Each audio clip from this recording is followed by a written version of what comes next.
Hi, welcome to Infusion Health, the podcast. I'm comedian Chris Patrick, a.k.a. Self-Proclaimed Power Man. And I'm here with my co-host and significant other, Rach. Hey, guys. Now, today we got Tony, and Tony is a local guy he's actually not that far from us. He's in Waconia, Minnesota, and he's a professional online health coach. And he's going to tell us about what it's, how do you become an online health coach? So I'm just going to bring... What we're really going to be touching base on is the gut health mental health. Versus mental health. Okay. Can I bring him in now? Absolutely. All right. In 5. Okay. Well, Tony, welcome to the show. Awesome. Hey guys, thanks for having me. Hey, no problem. No problem. Yeah, you're not that far from where we're at in Minnesota here. Nice weather out today. So beautiful. Oh yeah. Yeah, it's real nice. It's real nice when we get this after the winter time, because you got winter and it's just like, boring Sunday, then all of a sudden you get this weather and it's like, actually earlier today we told the kids to come downstairs. We told them to put their shoes on and go outside, because of course kids nowadays, they just want to stare at their cell phones and computers. Like, nope, get outside. Right. We told them get outside. They were arguing with us. Like, I remember when I was a kid. Yeah, when I was a kid, a day like this, we couldn't wait to get outside. Let's go somewhere. Let's go down to the park. Let's go, let's just go walk around, So right, yeah. I mean, times are changing. I feel like we always get that one fake summer, if you will, and then we get that next snowstorm in 2 more weeks of like 40 degrees. But we're all in the same boat. Yeah, that's Minnesota for you. So you're a professional online health coach. How exactly? How did you become a professional online health coach? What's your background? Let's get into that. Yeah, that's it's a pretty loaded question, honestly. It goes back quite a ways. I would say my passion. So I'm 23 years old.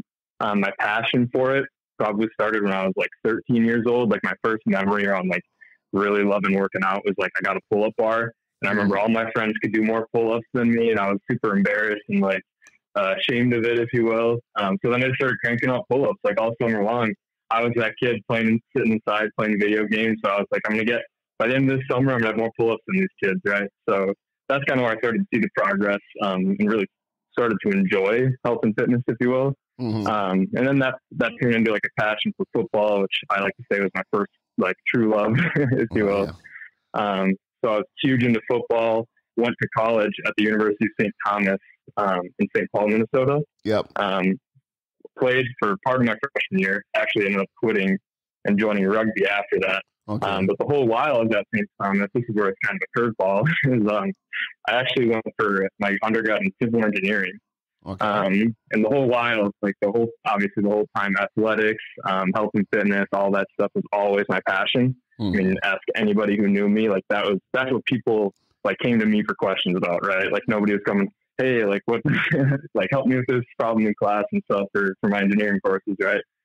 So I ended up working in engineering for a year, but that's really where I discovered, hey, this isn't what I feel like. There's more to life than this, right? Mm-hmm. Not that it's a bad profession, but for me, it wasn't my thing. And yeah, I've been helping people out on the side, just like giving them health and fitness advice, whatever. And when I would see, the biggest thing for me is like when I could see the look in their faces of like, oh my gosh, like this helped me so much or whatever. Mm-hmm. And I started obsessing over like podcasting and audiobooks and reading and all this stuff, just kind of obsessively absorbing information, learning I could help people more and more and more and more effectively, better, whatever. Mm-hmm. I was like not enjoying engineering. I was like, I just got to take a leap of faith and do this thing. So about 6 months ago, I started getting certified to be an online technically nutrition coach. Mm-hmm. But what I do is like under my own brand, I like to encompass a lot more than the nutrition coaching, right? So that includes kind of like you guys have said. So there's the gut health side of it, there's the mental health side of it, there's the hormonal side of it.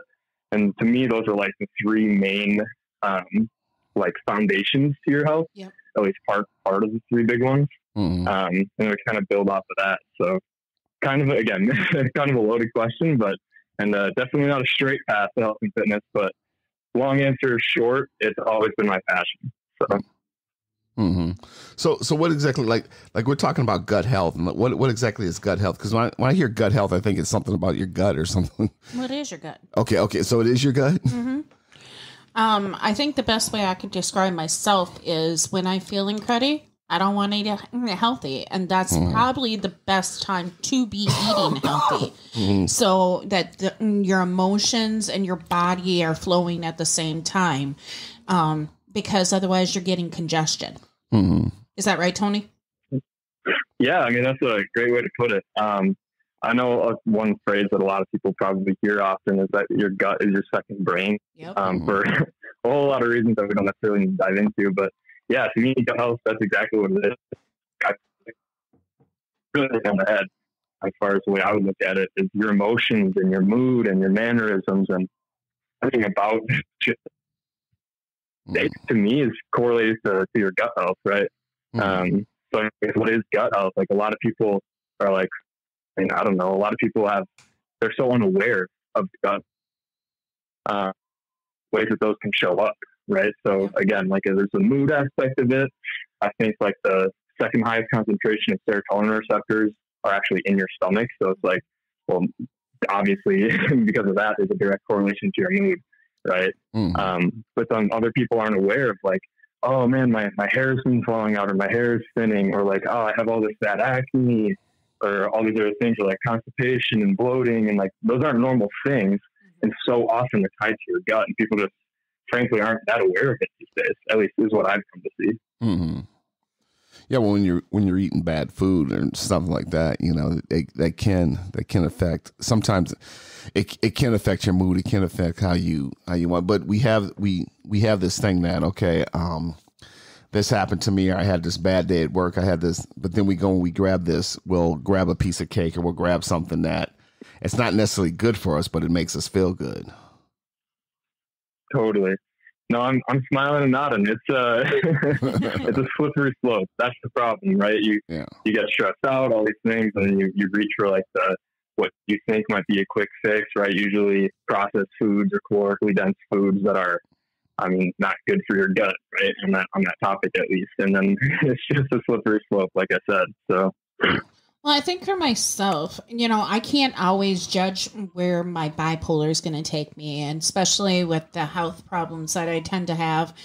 But I know for myself, you know, if I used the skills that I take when I'm building lunches for work, I know that I'm going to be at work for 3 days. I know that I'm going to need food during that time. So I have this big lunch bag, and I have these pre-meals, and I take it to work. I wish and when you came to me with the topic, I really started thinking about, can I do that with my mental health? I know my triggers on my mental health. I know when things are going to start going down. So at that time, maybe I should be doing more food building into prep meals for when I'm down, because that processed food and those sugars and all that weigh you down more, and ultimately congest your body and start giving you other health problems. Totally. Yeah. And honestly, on top of that too, indirectly, it can be therapeutic to do things like, you know, at least I find that some people might find it stressful to set a time aside the time. But what people also don't realize is it can take, I've been able to lunches, obviously this is after quite a bit of practice, but I can do that in like 35 minutes. Assuming all the variables are controlled, right? But I find that to be therapeutic. And then you're just like, you look at it and like, all right, it's honestly, it's controlling some of the uncertainty about what you're going to be eating throughout the week. And it's just, that's another part of the problem is we become so, like you're saying, like flustered during the week, all these other things, and these quick, easy food options, like someone's birthday, so they bring donuts into work, and maybe you're having a stressful morning and you're like, oh, I told myself I was going to have a donut. And then you grab the donut and then you have it and then you feel guilty for it. And it's all just such a slippery slope. And that's why I think gut health and mental health is so correlated too, because sometimes we just put so much on ourselves and maybe even ask too much of ourselves, or we put ourselves in such a restrictive state that obviously I'm a huge proponent for the idea that when you restrict yourself, I mean, it's pretty expected that, I mean, when you're told, especially like for like teenagers, for example, if you tell like a teenager not to do something, what are they going to do? They're going to do it, right? So it's like the same thing works for you when you're telling yourself, oh, I can't eat this, I can't eat that. It's like, well, maybe that's not the way you should look at it. Maybe it should be like, hey, you should come from a place where it sounds like you, Rachel, you're kind of there. I don't want that because I know how it's going to make my mental health feel. I know it's going to trigger anxiety and all these other things. So. Mm-hmm. And that's one of the things with me too. Like you talked about exercise, like, some people, they have a bad day at work and, they go home and like I said, they'll grab that piece of cake or they'll grab something. It's like, not that it's necessarily good for them, but it makes them feel good. Like, man, I just want to sit down and have this, have this beer, have this piece of cake or have this sandwich. But for me, whenever I had a bad day at work, when I was working different hours, I loved going into the gym afterwards and working it out in the gym because it was a lot more beneficial for me. Plus, I wasn't home eating the bad foods, I said, yeah, let me go lift this weight. Let me go work my chest or work my legs and especially do my cardio and stuff like that. And let me go work this out in the gym. No, I couldn't agree more. I mean, not even always intense exercise either. Sometimes it's just getting out for a walk, right? Creating a space between that, creating a space between you and like the impulsive reaction to grab that food, right? Mm-hmm. Sometimes that's the most beneficial thing, at least for me. Mm-hmm. Like if I'm like, and then the other side of it too is like, am I actually hungry or is it a craving or is it stress or whatever? But what I love about walking is it gets you away from it. It kind of gives you time to be like, hey, to recognize maybe it was just a craving and then in 10 minutes it passed, whatever. Mm-hmm. So there's so many different tricks and so many different ways you can, like I said, create that space between the stimulus, like the craving, and then the response, whether you eat it or not, right? Creating that space is so important. Yeah. And that's what I love about like the individual coaching is trying to figure out, hey, what's the best way we can get you to create that space, right? Because for you, it sounds like that means going to the gym, mm-hmm. right? For me, it sounds like going for a walk. For somebody, it may be journaling. For somebody, it may be, it could be so many different things. Yeah, well, that's like with my daughter. She's gotten big and, you had to have the conversation and I had to talk to her. I had to say, you're getting kind of big. And I told her, I said, close your eyes. I said, put your pants on, like just simulate putting your pants on. And she did. I said, now close your eyes, do the same thing. She did. I said, see, you can do it because we do this every day. We can do it with our eyes closed. It's subconscious. We know how to put our pants on. I said, but when you're sitting at home and you're playing on the computers and you're playing on your phone, you're like, oh, I'll go grab something to this. Oh, I'll go grab, and you're not conscious of your eating. So then all of a sudden you realize that you're eating too much because you're not active. You're not doing anything. So all of a sudden it's like you're just snacking and it's not because you're hungry. It's just like you're sitting here, you're bored. You're on, like I said, on your cell phone, on your computer. It's like, oh, I'll go get something to eat. Oh, I'll go grab this. Oh, I'll go grab another piece of cake or I'll go grab another donut. Like you said, I'll go grab this. And it gets to be where you're not even conscious of it anymore. And like I said, it's not because you're hungry. It's just because, you're here and you can grab I'll grab this can of pop. I'll grab this, Absolutely. I mean, that opens a whole nother can of worms to maybe I'm bored. Maybe it's not a craving. Maybe I'm just bored and I'm trying to, maybe, and this even gets into the psychological side of it. It's like, why can't I be comfortable sitting here like in my own silence, right? Sometimes that's a problem too. And then they're like, I speak to that because that's something I struggle with often is, hey, I just need something. Like I need my hands to be doing something. It's like, where's that coming from? Mm-hmm. So there's a whole lot to unpack there. Mm-hmm. Yeah, that's the same thing with me. Like when I drive home, I get off work late at night, so I usually go to the gas station. I usually grab like a pop or a juice or something like that. But then I've had to just like wait, grab a bottle of water, and drive because I'm used to drinking something when I'm driving. But it becomes subconscious where I need this. Where it's like I don't really need this, but hey, some water after work was a good thing, Absolutely, and that's such a great point. It's about interrupting those behavioral patterns too, and that's why again, like one of the big things, and I believe probably is the most important thing with not even just health and fitness, with any goals that you're trying to set out for yourself. It's the behaviors, your personality, the lifestyle habits, right? Mm-hmm. Trying to create a barrier or maybe a wedge in those things where it's, I'm so used to just sitting here and, I'm playing a video game. I'm going to grab some Doritos with it, right? Or I'm on my way home. I like to drink something and usually it's a Coke, right? But it's, hey, maybe we don't need to make a huge lifestyle change. Maybe it's just this time, grab a water.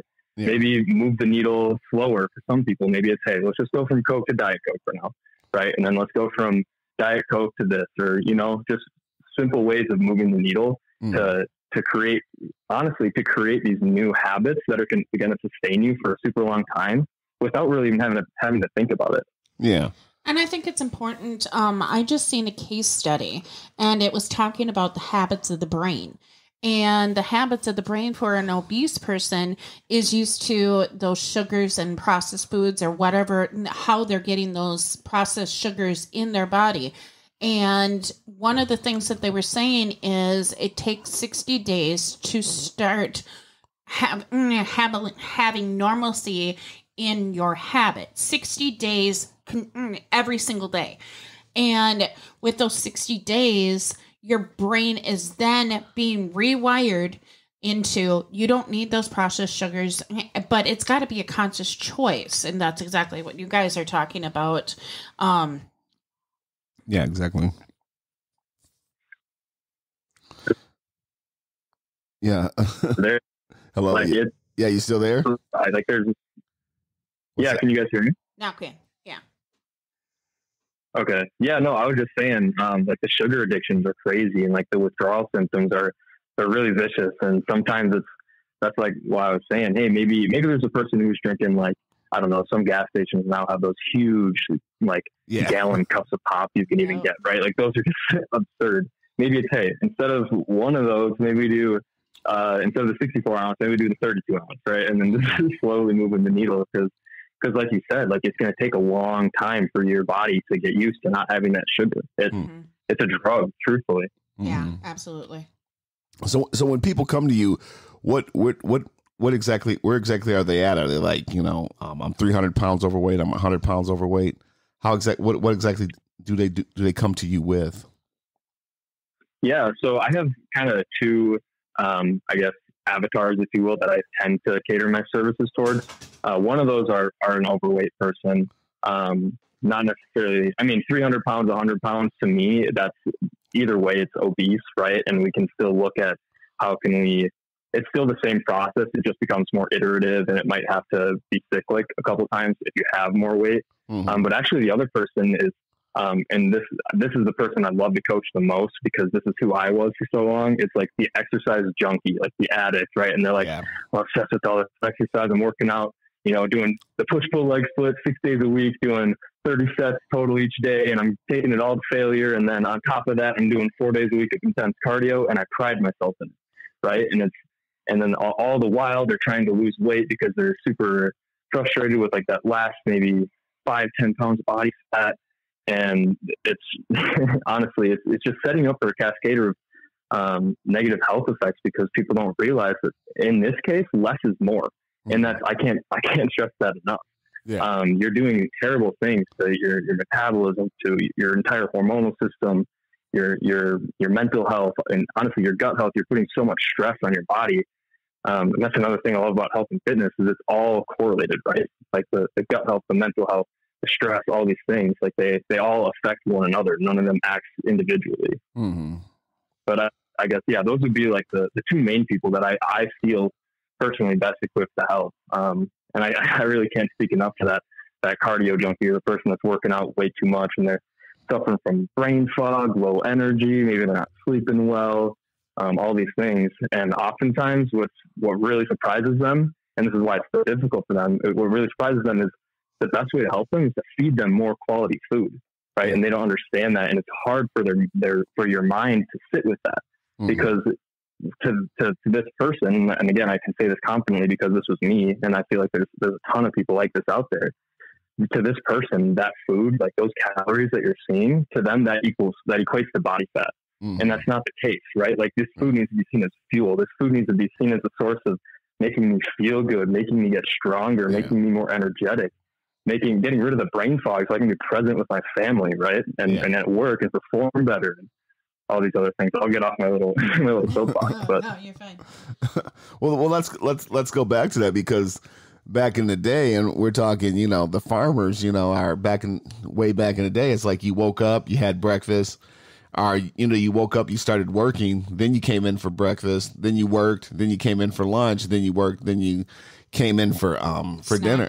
You came in for dinner, but these people were working, and I guess they've been trying to do, and maybe you know more about this, and please correct me if I'm wrong, but they're trying to do things with the 3 meal a day thing, because they're saying that it doesn't work anymore. Because what's not working anymore? 3 meals a day.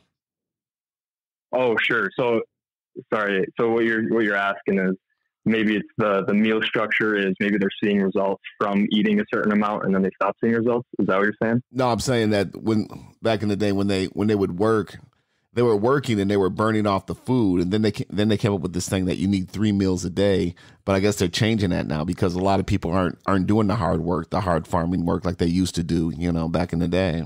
It's better to have 6 sure. meals. So yeah, I think that's what. Right, I gotcha. Yeah, I gotcha. Yeah, and that's a really interesting conversation because it's very nuanced, right? Mm-hmm. And what I like to say, at least speaking to a general audience, it's not about the amount of meals per day. Like obviously, it's about the amount of calories. Yeah. So I'm assuming here you're saying maybe 3 or 6 meals of the same size, or maybe 6 really small meals, whatever that may be. I think honestly, and again, I'm going to keep going back to this over and over, is whatever works best for that person. So if that person is like, I hate eating frequently, I would rather eat 2 huge meals, and then, that gets rid of cooking time or having to think about food, whatever. That's what's going to work best for them. I mean, calories will have to be considered when you look at that individual and break down their lifestyle, right? Mm-hmm. And for some people, it's, I would rather have 6 meals, and one of them is a protein shake and an apple, and then one of them is a salad, and then one of them is like a steak and asparagus, whatever. Mm-hmm. Like it's so individualized. But I think too, kind of more so to what it sounded like your question was, hey, we used to be so active. Now we're not as active, right? So maybe we need less food now. That's kind of the question? Yeah. Exactly. So what's really interesting about that is they've done a bunch of studies on like modern hunter-gatherers and like I believe it's called the Hadza tribe. Mm-hmm. I'm not sure exactly where they're located, but it's a pretty commonly referred to study where they compared the basal metabolic rate, right? The amount of calories that your body naturally burns, not including activity, right? Your body's just keeping the lights on. This is how many calories it burns. Mm-hmm. They would compare that rate, that number of calories, to like the modern quote unquote like couch potato, right? Mm-hmm. And it wasn't that different. And basically what we're trying to say is your metabolism isn't going to change that much. Or sorry, not your metabolism, your total daily energy expenditure. Mm-hmm. So your metabolism has to slow down in order to keep that calorie the same. Because think back about it, or back to it, like evolutionarily speaking, mm-hmm. people that even farmers, like farther back, like hunter gatherers, when they're having to, they're out hunting and foraging for their food all day, like they're burning, I mean, theoretically, thousands of calories. Yeah. Like natural selection, nobody's going to last that long. Yeah. Right. So your metabolism has to adjust and has to slow down to accommodate for that. Mm-hmm. Mm-hmm. Yeah, because that's the thing too. Like you said, hunter gatherers. I mean, when you're out being active, you're like, again, you're burning calories. So you need that food. So then when you do get the food, your body burns through it right away. Then you got to go get another one. And that's why a lot of people say, well, cavemen ate meat. I said, yeah, well, they ate meat when they could get meat. It wasn't like it was every day where it was just readily available in the store. You could just go there and pick it up. I mean, during the times when they couldn't get meat, during the cold season and stuff like that, when they couldn't get meat, they were eating berries and fruits and stuff like that. Right. Yeah. I mean, that's just the problem. And I think that's why we see such an obesity crisis, is because food has never been so accessible in such an abundance, in such a variety. Yeah. Right. We have never in human history had to deal with eating too much food until the last couple hundred years, or however long ago you want to consider that. Right. Mm-hmm. Like it's always been the other side of the equation. Like, how can we get food? How can we eat more? And now we're like, holy cow, I can drive 5 minutes and I can get food from anywhere in the world, and like as much as I want. And then, or even not even that, right? If you look at DoorDash and stuff, you just pull out your phone and you can have 17 different cultural foods sent to your door. And I think it's important to talk about real quick how food has come across through the centuries, not just how we have gotten food, but how through the centuries, our herbs and our vegetables and our meats and stuff like that are different in each climate. And now, as transportation is so readily available, now we are able to have all those foods from all those cultures right at our door. Yeah, you're hitting the nail on the head. Like it's pretty unnatural, I guess, in a way. Not to say, oh, you shouldn't eat steak year round necessarily, but more so speaking to the preservative side, and maybe like these cows that are pumped with hormones, and now we can produce way more of it, and they're fed all this crap, so we can. They can be larger, and it's all about money, right? And they're just it's all these preservatives and all these ways we can optimize the amount of crops we're getting and everything. And it just like the food quality, there's absolutely no dispute of how bad the food quality has gotten over the years. It's gotten significantly worse, and it's pretty honestly dark. Well, that's the thing too, because like when you talk about the DoorDash and all that, one day, interesting story. One day I was out. Where I work at an elementary school, custodial maintenance. And I was out, picking up stuff on the side of the school and all that. And I saw this car pull up, and it was a DoorDash or whatever. And the guy gets out the car. Guess what he had in his hand? He didn't have a bag. He didn't have a bag of food or anything like that. He had one little cup, and he put it on her doorstep. And I said to the guy, I said, "Did she just order a shake?" He's like, "Yeah." I said, "How much was that with the delivery?" And all it was like $7. I'm like, she just spent $7 called DoorDash for one shake. Yeah. I mean, again, the accessibility is such an issue, and it's so unnatural, and it's so interesting to think about. Like, what was the impulse that brought you to bring that to order that shake, right? Yeah. Like, I'm willing to bet you weren't hungry for a shake. I mean, we're so out of tune with our hunger cues. I'm willing to bet it was, oh man, I got stressed out. Or, oh man, I saw this ad for a shake, and I had this craving, whatever. So I'm ordering it just like that. And again, back to that stimulus and response, like that window gets so small when you can pick up your phone and just order something, literally a super quick shake that's probably got 80 grams of sugar in it, and God knows how many calories. And what are you doing to yourself, right? Yeah. So, and not to mention, you got to pay $7. You got to order the thing. Then the guy then you got to pay the delivery charge and all that for a shake. Right. Exactly. It's times are changing, right? And we're struggling to learn ways to adapt to it, is kind of the way that I see it. Well, and that's the thing. If you've heard others, if listeners heard other shows, they know that I do most of the cooking, but a lot of the cooking I do is from scratch. And everybody's like, "You do that from?" I said, "Yeah, totally from scratch." I make this from, Absolutely. Yeah.